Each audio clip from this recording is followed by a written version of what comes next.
Take a look at this. This is how much the traditional Big Six, or should I say five, have spent on player transfers since the summer of 2022. These are eye-watering numbers, and some of these figures just do not make sense in the context of the team's performance. Looking at you, Man United. But let's forget about that. Let's complete the Big Six and add Chelsea here as well. Well, that's something. Since the takeover in 2022, Chelsea has been on a massive spending spree, signing seemingly everybody they can get their hands on. In fact, over this past summer, the club announced its 50th signing since the takeover, which is kinda crazy. In a football climate where every club seems to be worried about PSR, FFP and other financial regulations, Chelsea seemed to be on a world of its own. This has left opposition fans outraged, journalists baffled, and everybody asking the questions: how can Chelsea spend so much without getting in trouble, and what is their end goal with this strategy? When looking at Chelsea's financials, one thing becomes clear: the club makes enormous operating losses. And this has been the case long before the new ownership took control of the club. Over the past 10 years, Chelsea has consistently recorded operating losses, losing £1.3 billion at the operating level, the equivalent of £354,000 per day, every single day, for 10 years. The next highest operating losses in the past decade are at Aston Villa and Everton, each of them having lost almost £500 million less than Chelsea. What's even more concerning is the acceleration. Around £655 million of those losses arrived in just the past 3 years, about 20 million more than the 7 years before combined. So, why do Chelsea lose so much money? Perhaps unsurprisingly, Chelsea's spending in the transfer market is a major reason behind these losses. In accounting, when a club buys a player, the transfer fee is not expensed immediately. Instead, it is treated as an asset and amortized, meaning the cost is spread evenly over the length of the player's contract. Chelsea currently faces a £200 million per year expense on player amortization alone. This is the highest in the Premier League. Another major source of cost has been Chelsea's wage bill. In 2023-2024, the most recent year for which data is available, as figures for 24-25 have not yet been published, Chelsea spent around £338 million on wages, making its wages to revenue ratio one of the worst in the Premier League. This includes wages paid to footballers as well as administrative workers. While expenses are definitely high, another reason behind Chelsea's operating losses is their revenue. But in simple terms, Chelsea's revenue growth over the past few years has been sluggish, to say the least. The club's turnover in 23-24 was only £25 million, or about 6%, higher than 2017-2018. This is the lowest growth among the Big Six, with Man City and Arsenal each enjoying over £200 million in revenue increases in the same period. Income from Stamford Bridge has been particularly lethargic. 2024's £80 million in gate receipts represented a new club record, but it has hardly grown in a decade. In the 2011-2012 Champions League winning season, Chelsea's matchday income was £77.7 million. 12 years on, that figure has grown by only 2.5 million, or about 3%. Much of that slow growth owes to Stamford Bridge's low capacity. With a capacity of just over 40,000, Chelsea Stadium is only the 12th largest in English football, meaning that the stadium's low capacity leaves a lot of money on the table. However, when looking at gate receipts, Chelsea does pull a healthy £63 per fan each match day. This is helped by playing in one of London's wealthiest postcodes. But that still trails Arsenal's £89 and Spurs' £94 per head. Arsenal's and Spurs' revenue per person suggests that people are willing to pay more for a better experience in the stadium. So, for Chelsea, a new stadium wouldn't just add seats, it would also add pricing power and premium spend per fan. Commercial revenue has also taken a hit. Chelsea have previously sought £60 million in annual front-of-shirt sponsorship. Rather than sell marketing space off for cheaper, they have gone with the decision to play without a front shirt sponsor, foregoing a decent amount of revenue. A couple disappointing seasons on the pitch have also put a dent on the club's broadcasting income.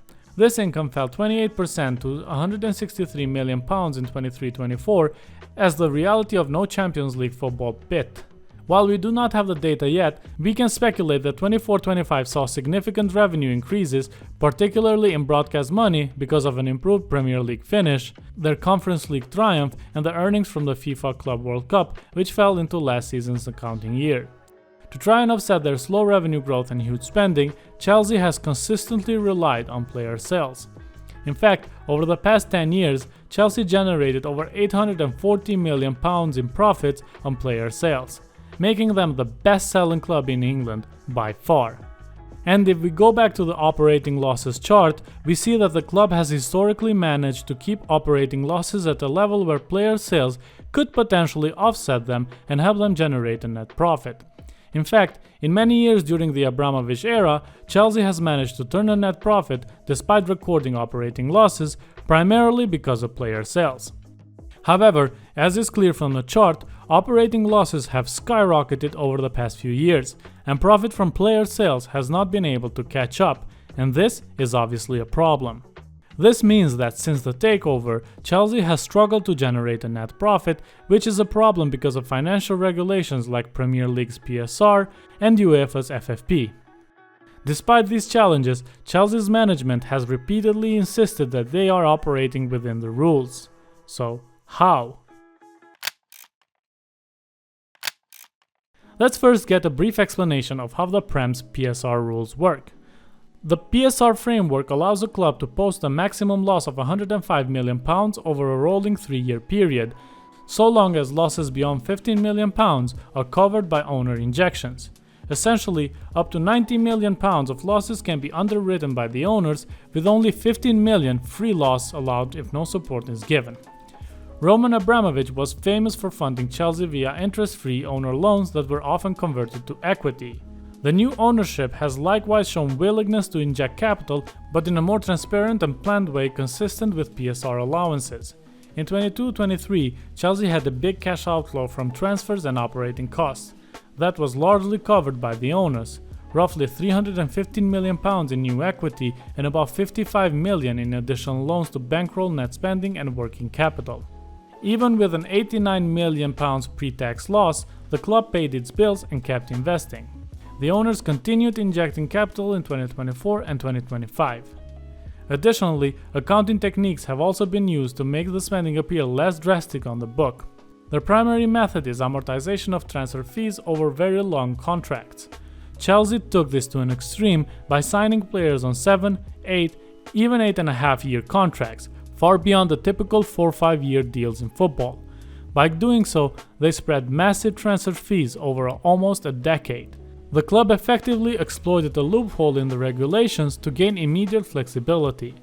For instance, Enzo's £106 million fee is amortized over an 8.5-year term, resulting in only £12.5 million per year hitting the books, instead of £26.7 million per year on a more typical 4-year deal. This unprecedented use of long contracts allowed Chelsea to sign £600 million of players in 2022-2023, yet report an amortization expense that is a fraction of that per year. By lowering the short-term accounting cost, Chelsea remained within allowable financial loss limits even as cash was flowing out for transfers. But perhaps the most controversial steps Chelsea took to comply with rules were internal sales of assets, essentially moving assets to entities also controlled by the owners to record one-time profits. These transactions do not improve the club's actual cash position, since it's like selling to themselves, but they do boost the accounting profit in the short term, which feeds into PSR calculations. Chelsea executed at least 2 such moves under Bowley. In 2022-23, Chelsea sold 2 hotels at Stamford Bridge to Bluecoat 22 Properties Ltd, which is a company related to the owners, and booked a £76.5 million profit. The Premier League reviewed it for fair value and allowed it. This maneuver shrinked what would have been a £166 million loss for that year into a reported £89.8 million loss. The club claims this was a strategic restructure of its real estate portfolio. However, the timing and nature of the deal led to skepticism that the primary motive was to shuffle assets and artificially inflate the profit for FFP purposes. Then, the release of Chelsea's 23-24 financial accounts brought another round of headlines, and, as usual, they weren't about football. It turned out Chelsea's owners had sold the club's women's team to themselves. They moved Chelsea Women out from under the men's team and sold it to another company they also own for £200 million. That sale created a paper profit of £198.7 million and instantly turned what would have been another big loss into £128 million profit for the year. So, why does this matter? Well, because those internal sales helped Chelsea stay within PSR limits. Together, those deals generated a massive £275 million profit on paper, booked just before the end of their financial years. The Premier League's rules don't actually forbid this. Clubs make the rules themselves, and no one's going to vote against something they might want to use later.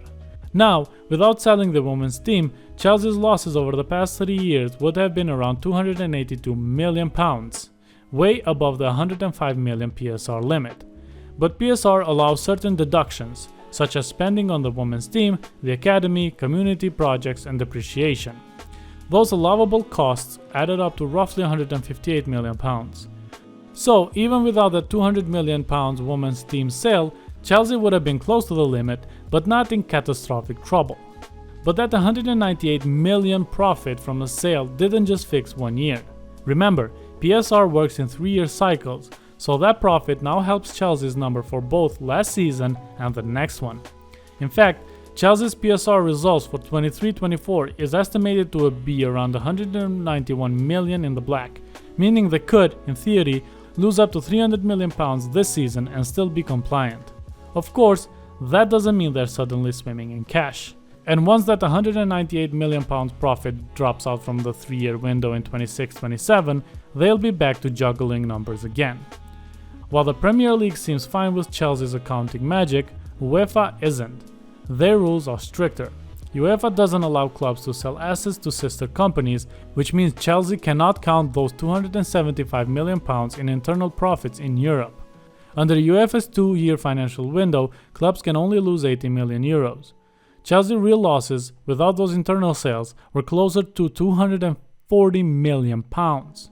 Even after deductions, they were around 100 to 120 million in the red, way over the limit.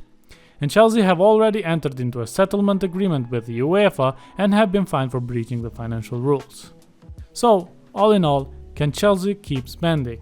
Well, the answer is probably yes. As we've seen from the analysis, the club is in a great place with PSR because of their clever maneuvers. However, the situation is less clear with UEFA's FFP. While the club will probably continue to spend in the future, it will probably do so in a more reserved manner when compared to previous years. Thank you for watching. If you've enjoyed this video, feel free to leave a comment and subscribe to the channel.